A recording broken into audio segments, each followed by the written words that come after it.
I went to art school to more or less assure myself and my parents that there would be a living, a kind of profession for me. And so I did a residency in Jordan, and I spent all my time studying the tents and the equipment of the Bedouin. The tents were set up differently every night in response to the way the wind patterns were moving through the desert.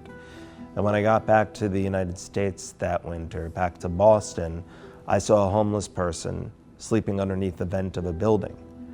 And vent in French, you pronounce it vent, and it means wind.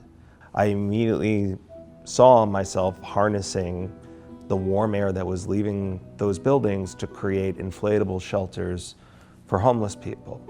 And so Parasite is basically this project that's gone on for 20 years now, where I've been custom building those inflatable shelters for homeless people around the world. And it responds to not only the needs of each homeless person, but the desires.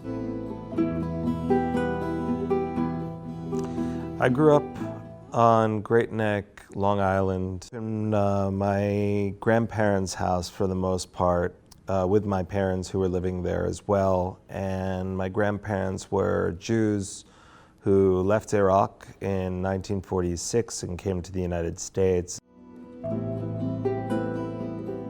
I was 16 years old when Iraq invaded Kuwait.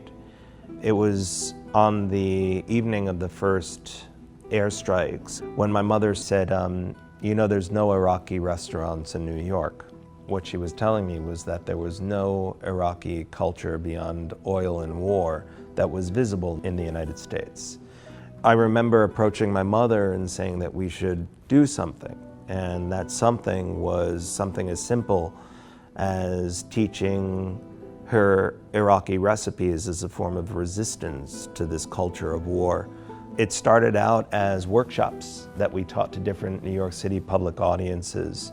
In Chicago, Enemy Kitchen has evolved to become a food truck.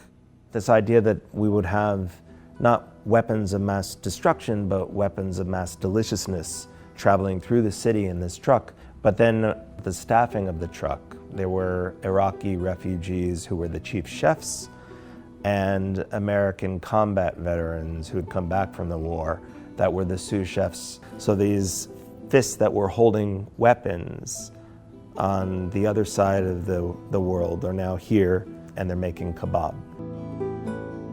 You know, I think every day about the way that my work hasn't necessarily been washed away by cynicism yet.